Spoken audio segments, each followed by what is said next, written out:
Hi, my name is Wendy Monday. I'm with Parks Real Estate, and each month I get together for a breakfast club with agents from 10 or 12 other companies here in town. We discuss the market, we talk about coming soon listings, we talk about buyer needs, and today we are discussing what we would do if we were going to put our own home on the market.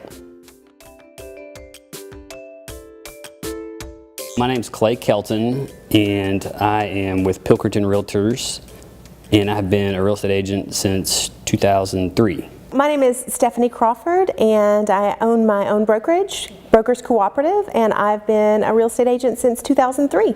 My name is Kevin Pelletero. I've been in the business for 12 years, and I'm with Benchmark Realty. My name is Wendy Monday. I'm with Parks Real Estate, and I got my license in 2007.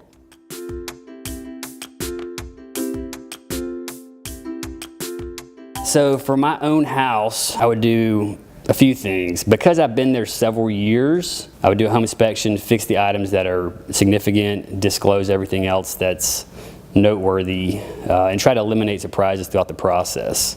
I have a home in Donaldson that is recently renovated, so it's pretty updated. If I were going to put it on the market, my first thing would be to pack everything up.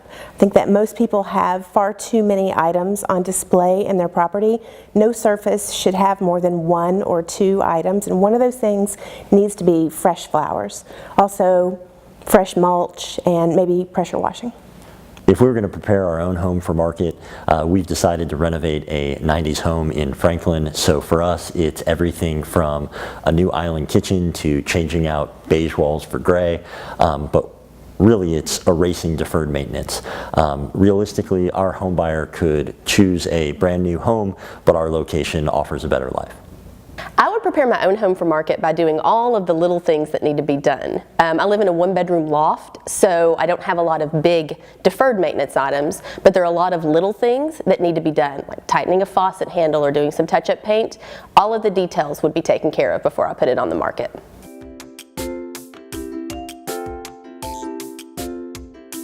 I have a 5-bedroom house in Brentwood, and my strategy would include a couple of things. First of all, I would study and see what the absorption rate is locally. Are we in a buyer's market or seller's market? But I'd also look at the appraisal range that I figure the house could line up in from an appraisal standpoint based on past solds. My strategy for pricing my own home would be to price it as close to a nice round number as possible. So if your house is worth $400,000, don't price it at $399,000. The half of the internet is just not even going to see it. If you've got somebody that's searching from $400,000 to $450,000, they're not going to see your listing at $399,000. For pricing my own home, we would analyze the number of homes that are selling per month versus the number of homes that are coming on the market. And if our neighborhood is still as popular as we were hoping, then we're going to push for a higher price than what has recently sold.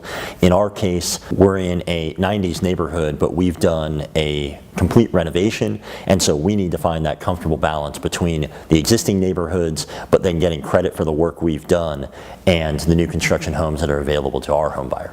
My strategy for pricing my own home, and this is tough because I would have to make myself stick to this, is I would price it at what I wanted to sell it at. And I would defend that price when people came to market. A lot of times people want to put something on at $15,000 or $20,000 over because they want some negotiation room. And I don't want to miss that market. I want the buyers to chase me, not for me to be chasing them down.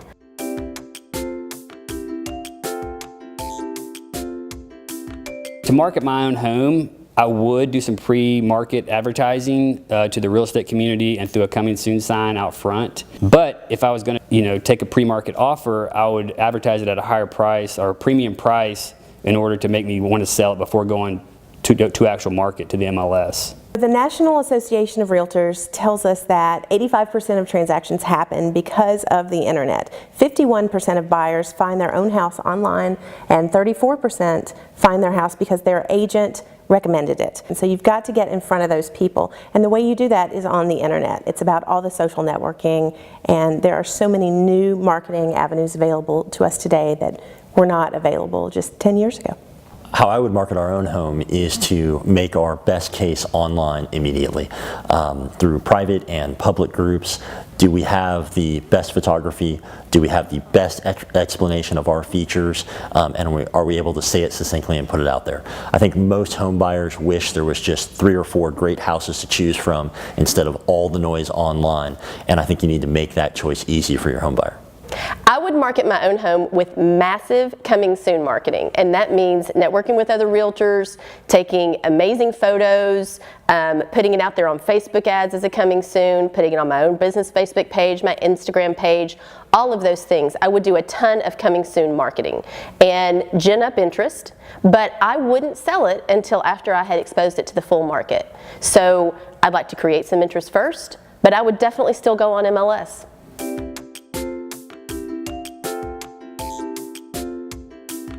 Yeah, so I would just encourage people to be ready for some give and take in the process. It's healthy for buyers to feel like you're wanting to work with them on some level, and it builds goodwill to the whole transaction. And so expect some negotiations. Secondly, I would say be prepared that your house may not be as great as you think it is.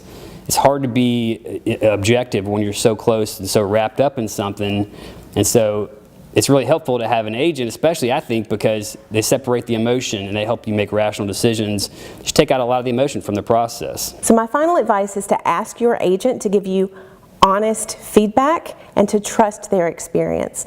We are not magicians and we can't see into the future, but if you find an agent that you trust who has experience in your neighborhood and experience in your price point, you should find yourself having a much more satisfying and successful experience. My advice to you if you're selling your own home is make it easy on the other guy. Go ahead and do the work to get prepared and make it so that any open-ended questions can be closed easily and succinctly for your home buyer. They want it easy, they want a great house. If you can offer them both, I think you have a match. My final advice for people who are selling their home is to negotiate dispassionately. And that is way easier said than done. But don't take it personally. If somebody comes to the table with an offer and you don't like it, just remember this is a negotiation and I'm here to be that buffer. So you can say whatever you want to say to me about what you feel about that offer, but let's respond methodically and effectively and try and get this deal to come to an agreement, to come to the table. Because it's not about what the other person on the other side feels or thinks. You're likely never going to meet them. But let's be strategic because this is an investment. This is a transaction.